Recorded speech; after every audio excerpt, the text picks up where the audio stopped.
Bismillahirrahmanirrahim. Assalamualaikum warahmatullahi wabarakatuh. Saudaraku seiman, di akhir zaman nanti Allah Subhanahu wa Ta'ala akan datangkan tentara Habsyi yang akan menghancurkan Ka'bah. Siapakah tentara Habsyi ini? Simak ulasannya dalam video ini dan tonton hingga akhir. Baru saja suasana Baitul Maqdis, Makkah dan Madinah aman kembali, tersiarlah berita yang mengejutkan bahwa tentara Habsyi akan menyerang Ka'bah Baitullah dan akan menghancurkannya. Apa dan siapakah Habsyi ini? Habsyi adalah sebuah kawasan di Afrika Timur yang dihuni oleh orang-orang Habsyi atau Habasyah dalam bahasa Arab. Dahulu wilayah Habsyi meliputi cukup luas dan dibagi ke dalam dua bagian, yaitu Highland dan Lowland. Highland atau dataran tinggi adalah wilayah Habsyi yang berada di dataran tinggi. Pegunungan dengan cuaca yang cukup dingin dan hijau karena sebagian masuk ke dalam wilayah garis khatulistiwa, seperti Eritrea, Ethiopia, dan sebagian wilayah Uganda. Sementara wilayah yang masuk dalam kategori lowland atau dataran rendah umumnya adalah wilayah padang pasir seperti Sudan dan sebagian wilayah Eritrea yang berada di sepanjang Laut Merah. Kaum Habsyi sejak dulu sudah dikenal dalam sejarah peradaban manusia sebagai bangsa yang cukup kuat dan berpengaruh, bahkan menjadi mitra peradaban-peradaban kuno di Yunani dan Mesir dalam hal kerjasama keamanan dan ekonomi, dan turut memberikan warna dalam beberapa peradaban termasuk peradaban Arab kuno. Beberapa bahasa Habsyiyo atau bahasa Ahmariyat yang merupakan bahasa asli orang-orang Habsyi masuk ke dalam bahasa Arab dan menjadi bahasa Arab di kemudian hari, dan memiliki pengaruh besar di sepanjang Laut Merah termasuk Yaman. Bahkan menurut catatan sejarah, kekuasaan raja-raja di Habsyi meliputi Yaman Selatan dan para raja-raja tersebut mengaku sebagai keturunan langsung dari kerajaan Sabah di Yaman. Di dalam Injil dan Zabur juga banyak disebutkan tentang kerajaan-kerajaan di wilayah Habsyi saat itu. Pasukan gajah yang sering kita baca dalam sejarah Nabi Muhammad SAW yang ingin menghancurkan Ka'bah berasal dari kawasan ini, karena raja-rajanya khawatir jika pengaruhnya menurun akibat daya tarik Ka'bah yang dikunjungi oleh orang-orang dari wilayah kekuasaannya. Karena waktu itu selain Ka'bah yang memiliki daya tarik sebagai pusat peribadatan berhala, juga memiliki sumber air yang tidak pernah kering. Oleh karena itu, raja-raja di wilayah Habsyi ingin menghancurkan Ka'bah, namun mereka gagal dan menemui jalan buntu. Di wilayah Habsyi terdapat pengikut-pengikut Nabi Musa dan Nabi Isa, sehingga tidak mengherankan jika di kemudian hari ketika Islam masuk di wilayah tersebut mendapat sambutan yang baik. Ketika sahabat-sahabat Nabi Muhammad SAW mengalami penyiksaan dari kaum Quraisy, Nabi meminta mereka untuk berhijrah ke Habsyi karena di sana terdapat seorang raja yang baik hati. Umat Islam yang hijrah ke wilayah tersebut hidup dalam kedamaian dan kerukunan dan mendapat perlindungan dari raja-raja yang ada di wilayah ini. Bahkan mereka hidup dengan leluasa sehingga secara tidak langsung Islam berkembang dan menyebar di wilayah ini. Wilayah Habsyi yang begitu luas terpecah-pecah menjadi beberapa negara setelah era penjajahan memasuki wilayah ini. Sebelum kerajaan Utsmani, Turki juga sempat menguasai wilayah ini beberapa tahun, sehingga juga tidak mengherankan jika terdapat peninggalan-peninggalan Utsmani Imperium di wilayah ini. Italia menguasai Eritrea dan Ethiopia, sedangkan Inggris menguasai Sudan dan Uganda, dan Djibouti.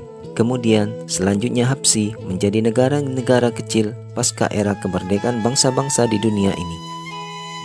Eritrea menjadi satu negara pada tahun 1991 setelah referendum yang diselenggarakan oleh pemerintah Ethiopia. Negara-negara ini penduduknya sebanding antara Muslim dengan non-Muslim, seperti Eritrea dan Ethiopia, sementara Sudan, Djibouti, Uganda mayoritasnya adalah Muslim. Bahkan negara-negara tersebut masuk ke dalam keanggotaan Organisasi Kerjasama Negara-Negara Islam atau OKI, baik sebagai anggota tetap maupun sebagai pemantau. Bahkan sebagian negara-negara tersebut diperintah oleh non-Muslim seperti Ethiopia, Uganda, dan Eritrea kecuali Sudan dan Djibouti. Namun kehidupan sosial masyarakat di negara-negara tersebut cukup kondusif, kecuali ada beberapa sempalan-sempalan pemberontak yang muncul disebabkan oleh keinginan untuk berkuasa tetapi tidak mempengaruhi kerukunan umat beragama. Habsyi dulu dan sekarang menjadi salah satu pusat umat Islam di kawasan tanduk Afrika. Namun pada waktu yang sama kekuatan non-Muslim juga tidak dapat dihindari. Yang perlu dicatat bahwa sepanjang sejarah Habsyi selalu menjadi tempat perlindungan umat Islam walaupun wilayah tersebut dikuasai oleh Nasrani.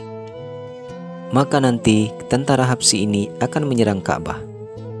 Pada waktu itu Nabi Isa alaihissalam menginstruksikan tentaranya untuk menghadang kedatangan tentara musuh di luar kota Mekah.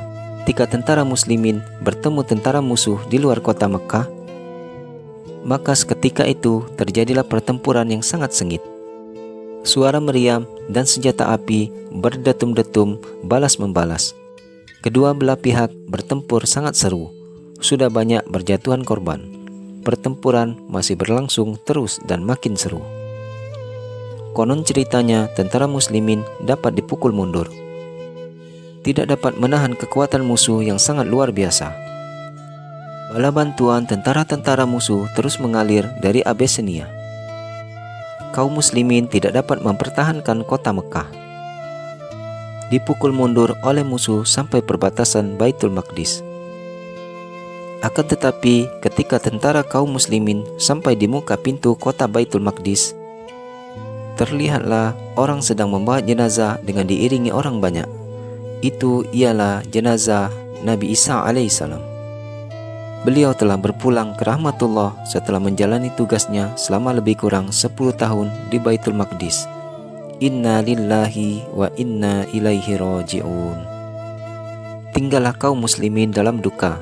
Suasana dunia Islam jadi bergabung atas wafatnya Nabi Isa alaihissalam, seorang pemimpin yang dicintainya, padahal belum beberapa lama Imam Mahdi telah wafat.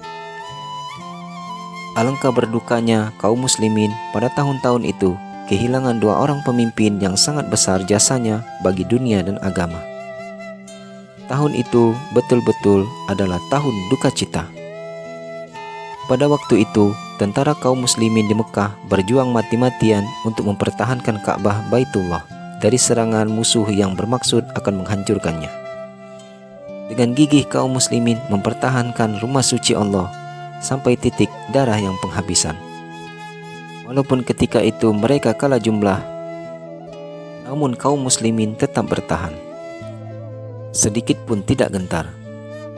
Sejengkal pun mereka tidak mundur dari tempatnya, sampai jiwanya melayang, ingin mati sebagai syahid dalam membela Ka'bah.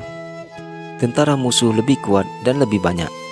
Tentara muslimin gugur semua karena mempertahankan Ka'bah. Akhirnya Baitullah jatuh ke tangan musuh.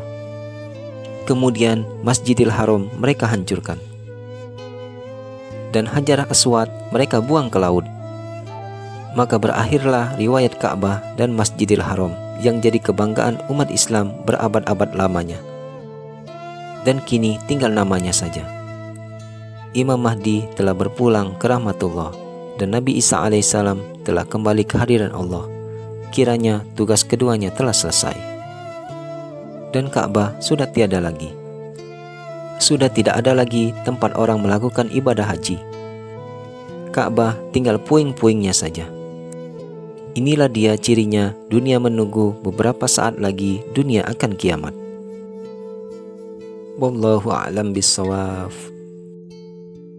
Demikianlah kedatangan tentara Habsyi yang akan menghancurkan Ka'bah. Semoga mempertebal iman kita kepada Allah Subhanahu wa taala. Akhirul kalam, wabillahi taufik wal hidayah. Wassalamualaikum warahmatullahi wabarakatuh.